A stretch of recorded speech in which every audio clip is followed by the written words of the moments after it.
Hello students, welcome to जना sir classes. Again आज हम एक नया चैप्टर के बारे में डिस्कस करेंगे। कुछ फंडामेंटल कंसेप्ट पढ़ेंगे एंड कुछ न्यूमेरिकल करेंगे जो कि आपका नीट एंड जेई के लिए वैल्यूएबल है। ओके, पूरा क्लियर? सो आज हम पढ़ेंगे जो नया चैप्टर वो है आपका क्या, फ्रिक्शन। ओके, पूरा क्लियर? फ्रिक्शन चैप्टर आप तो प्लस 2 में ये जो क्लास हम बना रहे हैं ये प्लस 2 के लिए नहीं, प्लस 2 के लिए भी यूज होगा एंड ज्यादा यूजफुल होगा आपका एंट्रेंस के लिए। देखो, सो बेसिक कंसेप्ट जब हम डिस्कस करेंगे, आप लोग जानते हो फ्रिक्शन एक ऑपोजिंग फोर्स होता है। क्लियर? देखो, सपोज फॉर एग्जांपल एक तो बॉडी हमने लिया जिसका मास, पहले बेसिक कंसेप्ट हम क्लियर करेंगे। ओके, एम मास को अगर हम ग्राउंड के ऊपर रख दिए उसका वेट कितना होगा, mg। क्लियर? सो mg हो गया वेट, ये हो गया इसका एक्शन, ग्राउंड इसको क्या देगा, एक तो रिएक्शन। अभी एक्सटर्नल फोर्स ये बॉडी के ऊपर कुछ नहीं है, एक्सटर्नल फोर्स कुछ नहीं है। सपोज मैं अभी क्या करूंगा, ये बॉडी को 1 न्यूटन फोर्स देके उसको पुल करूंगा। आई बात समझ में?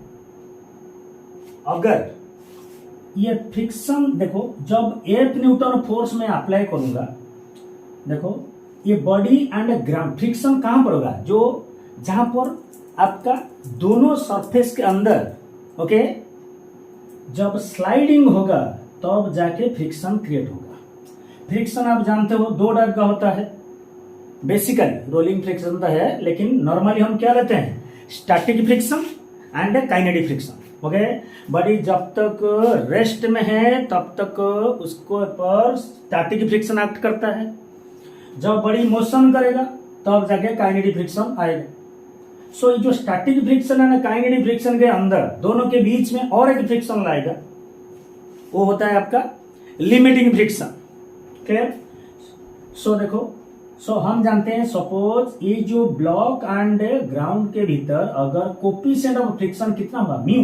ओके, सो जहां जिस डायरेक्शन में मेरा अप्लाइड फोर्स रहेगा उसके ऑपोजिट डायरेक्शन में मेरा क्या रहेगा, frictional force. So frictional force is equal how much, mu into normal reaction R. अभी देखो आर किसको बैलेंस कर रहा है, mg को। सो हम क्या लिखेंगे, म्यू इनटू mg। पूरा क्लियर? सो ये हो गया मेरा फ्रिक्शनल फोर्स। अभी देखो, अगर मेरा अप्लाइड फोर्स F है एंड मेरा ऑपोजिंग फोर्स फ्रिक्शन है, मैं दो कंडीशन हम डिस्कस करेंगे। केस 1 में हम लिखेंगे, देखो यहां पर हम लिखते हैं, यहीं पर हम लिखेंगे। क्लियर? केस 1 में हम क्या लिखेंगे, if A applied force is greater than the frictional force. क्या बोला मैं, if applied force is greater than the frictional force then the body will move। Case 2 में क्या लिखेंगे, यहीं पर लिख रहे हैं। केस 2 में हम लिखेंगे if applied force is less than the frictional force. क्या बोला मैं, ठीक से देखना। If applied force is less than the frictional force then the body will not move। पूरा क्लियर? यही तो दो कॉन्सेप्ट है, दो केस होगा ये सिचुएशन में, ठीक से देखना। ओके, अप्लाइड फोर्स अगर फ्रिक्शन फोर्स से ज्यादा होगा क्या होगा, एंड अप्लाइड फोर्स जो फ्रिक्शन फोर्स से कम होगा तो क्या होगा, ज्यादा होगा तो ये मोशन करेगा, कम होगा तो ये रेस्ट में रहेगा। ये है तुम्हारा बेसिक कंसेप्ट ऑफ फ्रिक्शन।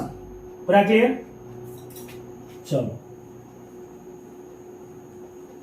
अभी हम क्या करेंगे, छोटा छोटा कॉन्सेप्ट को पहले डिस्कस करेंगे, उसके बाद हम कुछ एंट्रेंस का क्वेश्चन न्यूमेरिकल करेंगे। देखो अभी हम क्या लिखेंगे, फर्स्ट कंसेप्ट जो होता है आपका कंसेप्ट ऑफ पुलिंग।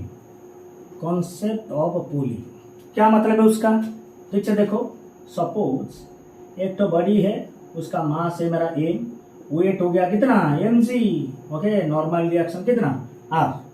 सपोज ये जो फोर्स मैंने यहीं पर अप्लाई करूंगा, suppose this force is F Newton and it will make what angle, theta angle, okay. हम सिंबलिकल ले रहे हैं, आपको थीटा 30 डिग्री देगा, नहीं तो 45 डिग्री देगा, नहीं तो 60 डिग्री देगा, okay. Suppose my applied force is making theta angle with किसके साथ, हॉरिजॉन्टल के साथ, पूरा clear. So force is a vector quantity. So that means it must be resolved in how many components? Two components. So horizontal component is F cos theta and vertical component is your F sin theta.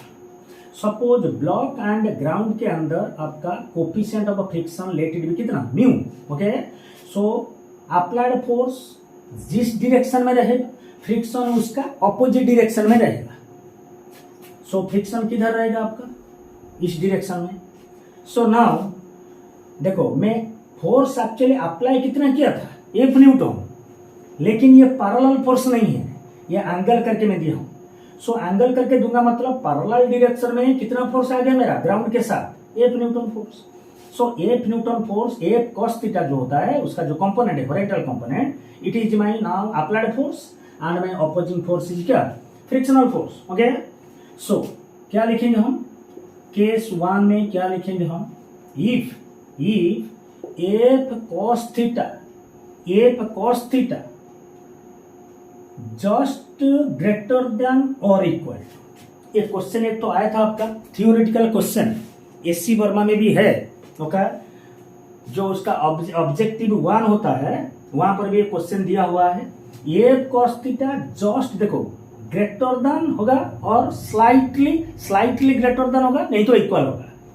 कहाँ किसके साथ compare करेंगे उसको, frictional force.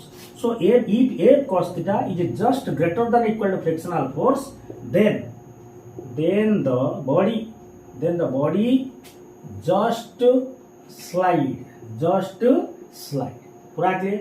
अगर ये continuously moving करेगा, so that means case 2 में हम क्या लिखेंगे, if F cos theta greater than equal to FR, now तुम्हारा काइनेटिक फ्रिक्शन आ जाएगा, पूरा क्लियर। सो मतलब उसका जब काइनेटिक फ्रिक्शन आ जाएगा, जब बॉडी मोशन कर लेगा, उसका क्या आ जाएगा मेरा acceleration, let it be a metre per second square, पूरा क्लियर। सो एक्सेलरेशन कितना होगा, net force by net mass. So applied force कितना है, F cos theta, opposing force कितना है, frictional force. So F cos theta minus FR divided by object का mass कितना है, F।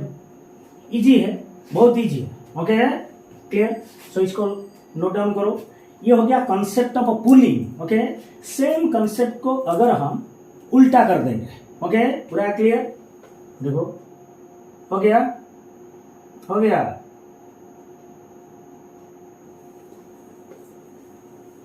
चलो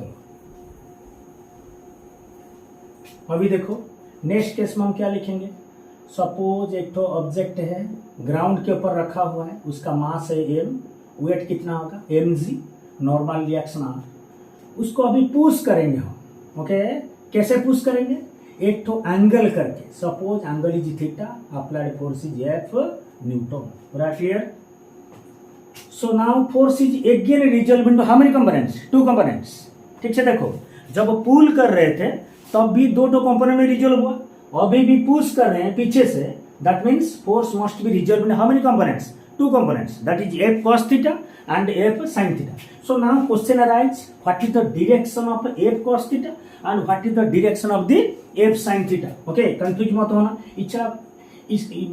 इसका जस्ट पीछे केस में जस्ट जब पुलिंग केस लिए थे तब F sin theta किस साइड में था, ऊपर साइड में, लेकिन अभी देखो अभी इस साइड में रहेगा आपका F cos थीटा, लेकिन नीचे की तरफ क्या रहेगा, F sin थीटा, पूरा क्लियर।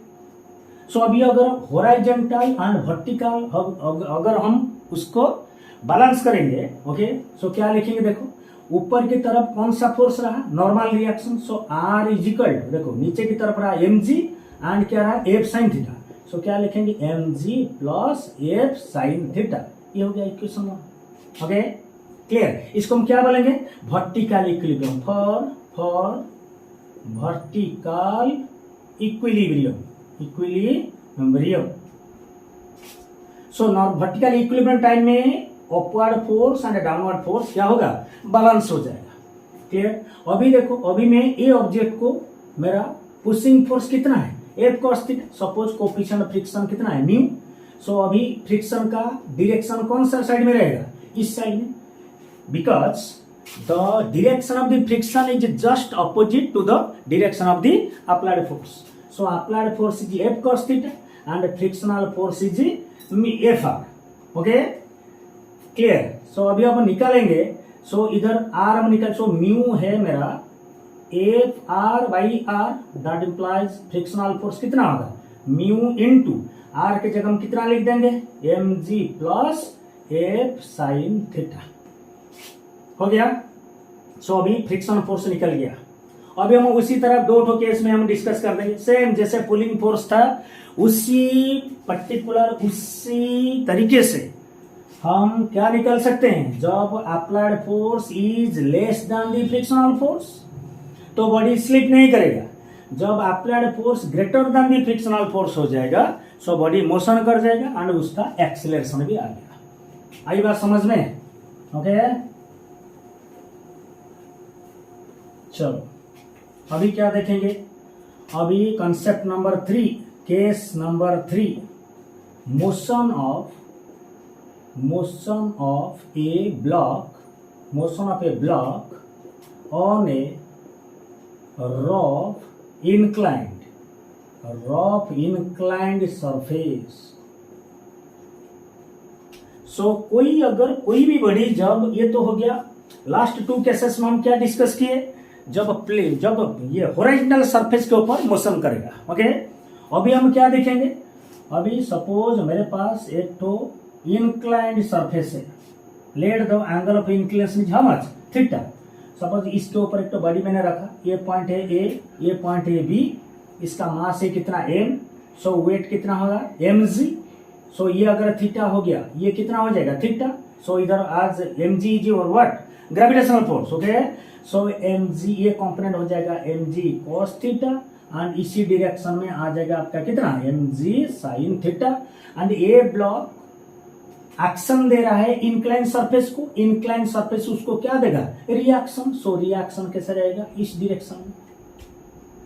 सो अभी हम क्या लिख सकते हैं, normal reaction is balanced by what force, M ji cos theta. So for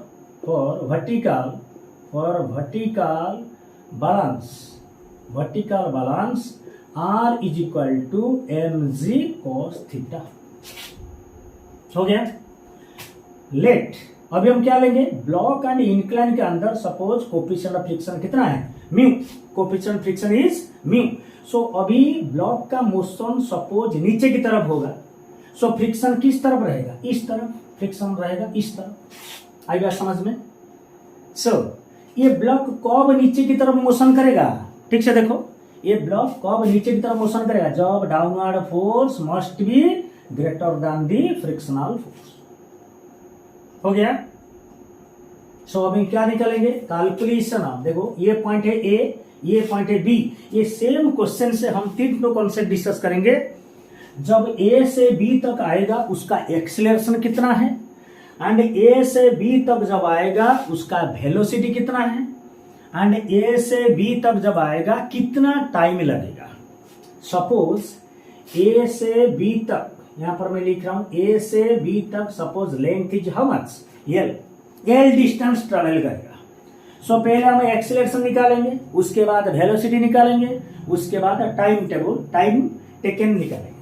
okay, सो देखो अभी पहले एक्सीलरेशन जब लिखेंगे, सपोज 1 में लिखेंगे कैलकुलेशन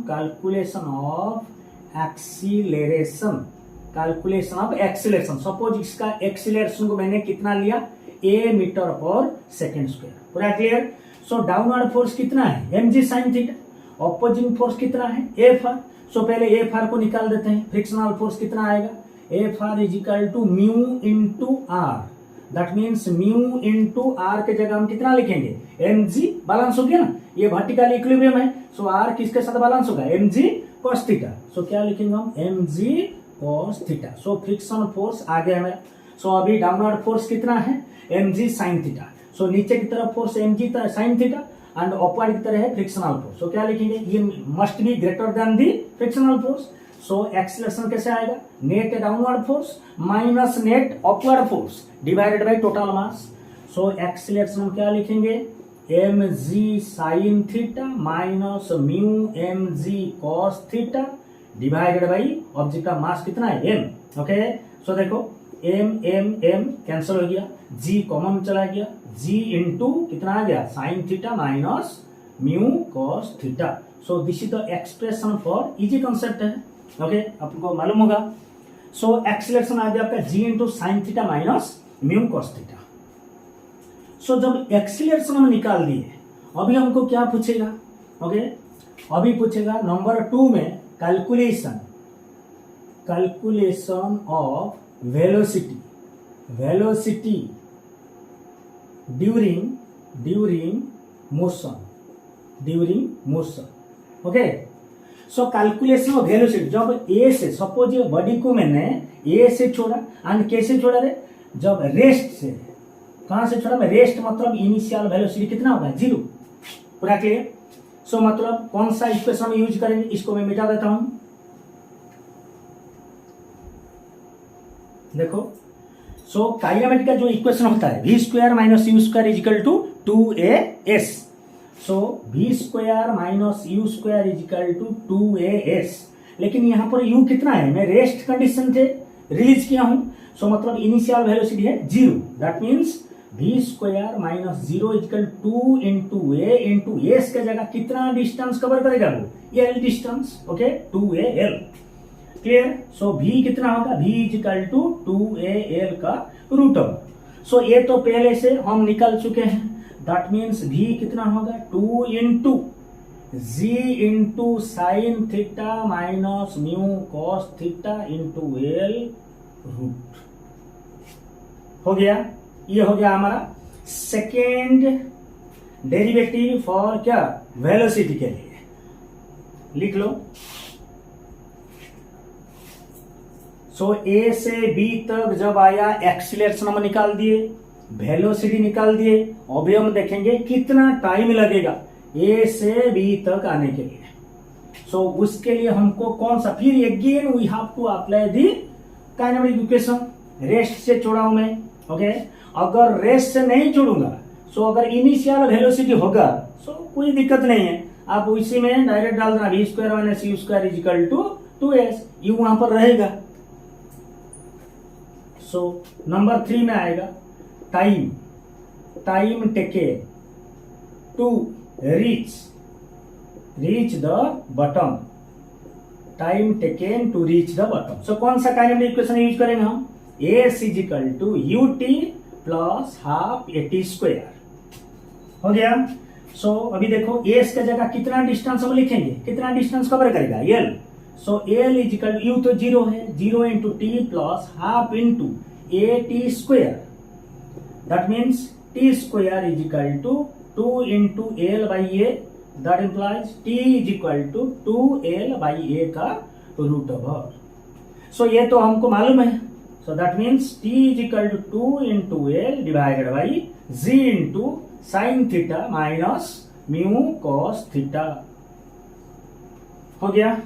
सो 3 ठो पैरामीटर हम निकल चुके हैं। एक तो एक्सीलरेशन जब a से b तक आएगा, दूसरा वाला क्या था हमका, वेलोसिटी, कितना वेलोसिटी में नीचे आएगा, एंड तीसरा क्या आएगा, कितना टाइम लगेगा नीचे आने के लिए।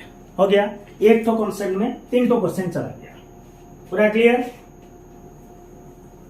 मिटा देते हैं इसको। एक एक करके इलस्ट्रेशन हम डिस्कस करेंगे, जो कॉन्सेप्ट के फॉर्म में मैं बोलूंगा आपको। सो अभी तक हम क्या क्या डिस्कस किए, और एक बार रिकल करो। एक तो पुलिंग कंसेप्ट, एक तो pushing concept, and motion in inclined surface, rough inclined surface, smooth नहीं है। Okay. So next concept, case number 4, concept of chain and table। मैं आपको न्यूमेरिकल नहीं दूंगा, न्यूमेरिकल हम कुछ डिस्कस करेंगे, लेकिन मैं आपको कॉन्सेप्ट क्लियर कर रहा हूं। कोई भी क्वेश्चन आएगा अगर आप जैसे कि उसको अटेम्प्ट कर सकते हो गया। फॉर एग्जाम्पल देखो, सपोज एक तो टेबल है, आराम से एक तो चेन मैंने रखा है। कैसे रखा है अच्छे से देखो, चेन का suppose L is equal to length of chain, a capital M is equal to mass of chain. हो गया, एल हो गया मेरा length of the chain and M हो गया मास ऑफ द चेन। मैंने चेन को, ये जो टेबल सरफेस है ये मेरा रफ है। कैसा है? रफ। रफ मतलब मेरा रह जाएगा क्या? Coefficient of friction. हो गया। सो अभी क्वेश्चन आ रहा है जी, ये जो चेन को जो मैं ओवर हैंग्स किया, ओवर हैंग का मतलब क्या है? कुछ पार्ट टेबल सरफेस से नीचे रहेगा एंड कुछ पार्ट ऊपर रहेगा। देखो अच्छे से देखना, ये जो हैंगिंग पार्ट है ये अगर ज्यादा हो गया सो चेन तो इधर स्लिप कर जाएगा। ये तो आपको मालूम है, इजी है ना। ये पार्ट अगर ज्यादा हो गया किससे? ऊपर का पार्ट से, सो ये आराम से नीचे गिर जाएगा। लेकिन क्वेश्चन आपको क्या पूछेगा एंट्रेंस में, कितना पार्ट में what is the fraction of the chain overhangs so that the whole system will remain in equilibrium. That means there is no slipping, there is no slipping between किसके किसके अंदर? Table and chain के अंदर। हो गया। सो मैं क्या बोलना चाहता हूं, मुझे मालूम नहीं कितना पार्ट झूल के रहा है, लेट कितना पार्ट हैंगिंग है मेरा? एक्स पार्ट हैंगिंग है। ठीक से देखो, अगर एक्स पार्ट आपका टेबल सरफेस से हैंगिंग है सो टेबल का ऊपर में कितना रहेगा? L minus X. Why? Because total length is how much? L. If x portion is overhangs, then the part remains above the table surface is how much? L minus x. So अभी मुझे question क्या पूछा है? क्या question पूछा मुझे? What is the value of mu? What is the coefficient of friction का value कितना होगा? जैसे कि ये टोटल सिस्टम इक्विलिब्रियम में रहेगा। दैट मीन्स ये चेन स्लिप नहीं करेगा। No slipping, no slipping. Clear? So एक तो कंसेप्ट अच्छे से समझो, जहां पर नो स्लिपिंग कंडीशन आएगा सो हमको देखना है कौन, अगर ये स्लिप करता, क्या बोला मैं? अगर ये स्लिप करता सो देखो L minus x portion table का ऊपर है, पूरा क्लियर। सो मतलब इसका जो वेट रहेगा वो नीचे की तरफ एंड नॉर्मल रिएक्शन उसको बैलेंस कर देगा। सो मैं क्या कहना चाहता हूं, अगर ये जो चेन स्लिप करता सो कौन सा पार्ट उसको स्लिपिंग करने में मदद करेगा? ये एल माइनस एक्स पार्ट ना x part? Obviously x part. Why? Because it is hanging, because gravitational force acting on this part, इसके ऊपर भी एक्ट कर रहा है। लेकिन ये जो पार्ट हैंगिंग है यहां पर फ्रिक्शन नहीं है, ये फ्रीली हैंग है। क्लियर? लेकिन ये सिस्टम को जब इनिशिएट करेगा मोशन में, कौन करेगा? एक्स पोर्शन का ग्रेविटेशनल वेट। सो उसको हमको निकालना है। इतना पार्ट उसको नीचे की तरफ स्लिप करने में मदद करेगा एंड उसको अपोज कौन करेगा? ठीक से देखो, इतना पार्ट तो स्लिपिंग करने में मदद करेगा, लेकिन उसको अपोज कौन करेगा? एल माइनस एक्स का क्या? Frictional force. हो गया कॉन्सेप्ट, और कुछ नहीं, वेरी इजी कॉन्सेप्ट। कौन स्लिप करवाएगा, कौन उसको अपोज करेगा। लेकिन हमारा कंडीशन क्या है? इक्विलिब्रियम में रहेगा, स्लिप नहीं होगा। दैट मीन्स नीचे की तरफ फोर्स एंड अपोजिंग फोर्स दोनों को हम क्या कर देंगे? इक्वल। हो गया, बहुत इजी कंसेप्ट है। हो गया। सो हमको निकालना इसका वेट कितना है। देखो एक्स पार्ट जितना झूल के रहा है उसका मास मुझे मालूम नहीं, सो निकालना है। सो देखो मेन चेन का एल लेंथ का मास कितना है एम, 1 लेंथ कितना होगा m by l, so x part का कितना होगा m by L into x पूरा क्लियर। सो अतएव वेट कितना होगा m by l x into g, पूरा क्लियर हो गया।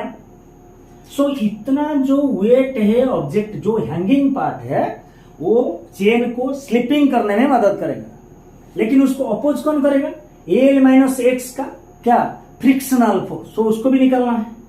सो देखो यहां पर एल माइनस एक्स का ये तो हो गया एक पार्ट, सो पहले मास निकालो, mass of L minus x part is कितना होगा सेम तरह हम लिख देंगे M by L equal to M by L into L minus X, ये हो गया मास।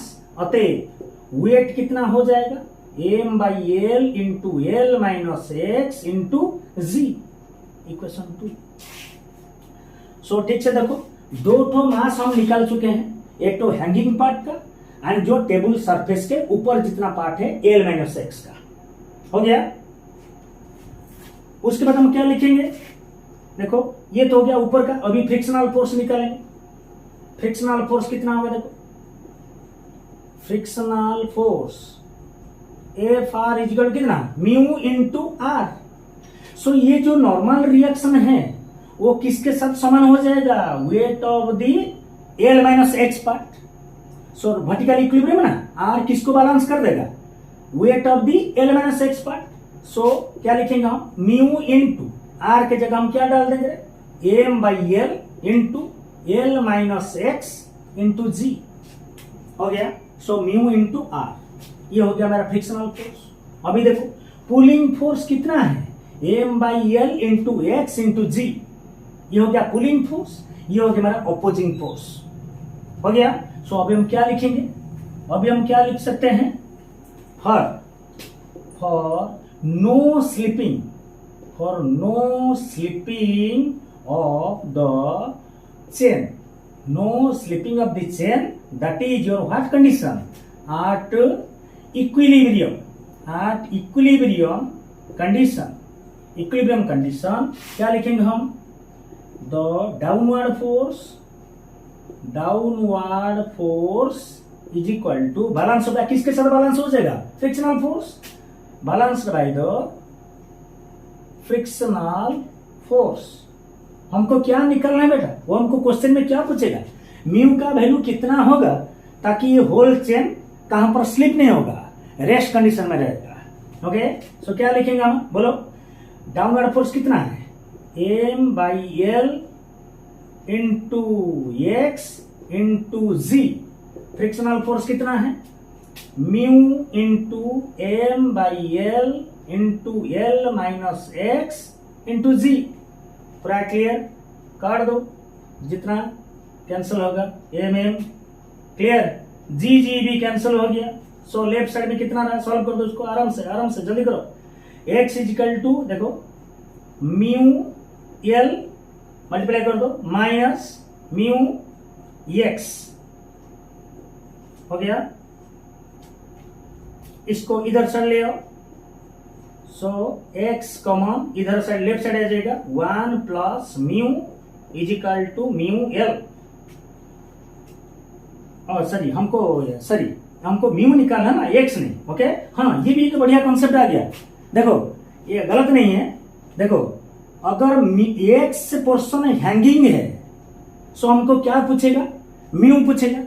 सो कितना पोर्शन हैंगिंग है उसको आपको दे के क्या पूछेगा what is the value of mu, ये भी और एक क्वेश्चन है। अच्छे से देखो अगर म्यू दे दिया, म्यू दे के हमको क्या पूछेगा कितना मैक्स, मैंने पहले बोला था ना इसका ये साइड में अगर ज्यादा झूल गया ओके सो मतलब चेन टू क्या हो जाएगा स्लिप हो जाएगा।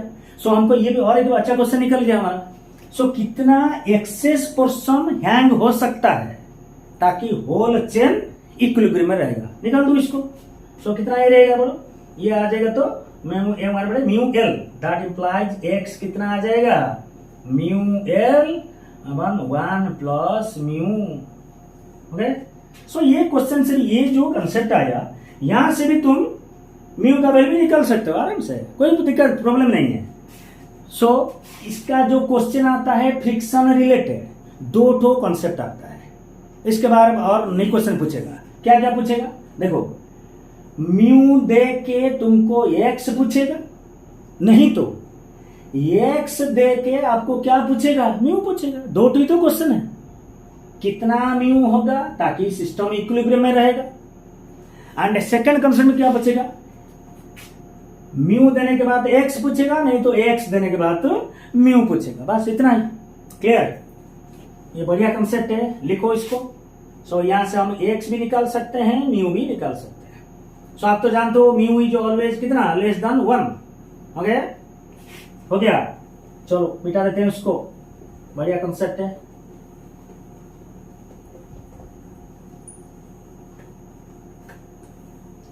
सो आज हम pulling force, pushing force, motion of a block on inclined rough inclined surface and chain concept पढ़े, नोट करके रखो। नेक्स्ट वीडियो में फ्रिक्शन का नंबर 2, फ्रिक्शन नंबर 2 में एंट्रेंस क्लास में हम पढ़ेंगे। ये जो कंसेप्ट है ये हर वक्त कंफ्यूज करता है, हर वक्त स्टूडेंट लोग का दिमाग में यही क्वेश्चन चलता है, ये कैसे होता है, कंफ्यूजन, कहां पर भी गलती भी हो जाएगा। ओके, सो क्या कंसेप्ट है, ये कंसेप्ट होगा मोशन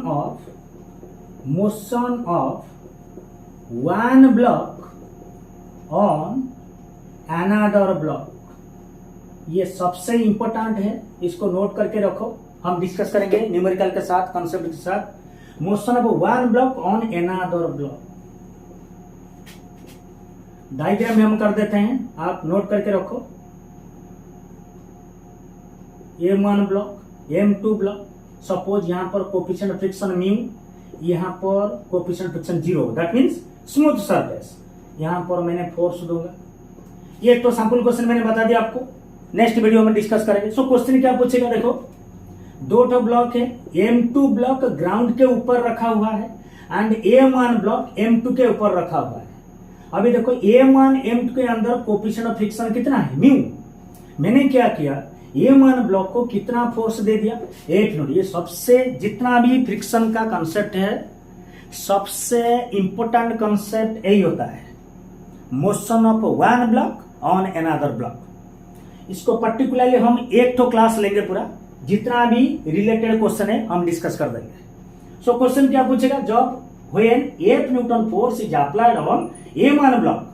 मैंने आपको सिंबल में दिया, आपको क्या देगा एग्जाम में, बस नीट में कैसा आता है, जेईई में। सो ये देखो, ये हो गया 10 kg, ये हो गया मेरा 20 kg, फोर्स हो गया 50 न्यूटन एंड यहां पर म्यू दे देगा आपको 0.1। यही तो डिफरेंस है। अगर आपको कॉन्सेप्ट मालूम हो गया तो ये क्वेश्चन आराम से हो जाएगा, क्लियर ना। सो क्वेश्चन क्या पूछेगा, when 8 Newton force is applied on M1 block, what is the acceleration of M1 block and what is the acceleration of M2 block। और क्या पूछेगा, what is the maximum limiting force between M1 and M2। सो हमारा जो friction का next video है वो आपके लिए बहुत इंपॉर्टेंट है, डोंट मिस इट, क्लियर। सो आज के लिए इतना ही, नेक्स्ट वीडियो में फ्रिक्शन का, इसको हम डिस्कस करेंगे, motion of one block on another block, clear. Thanks.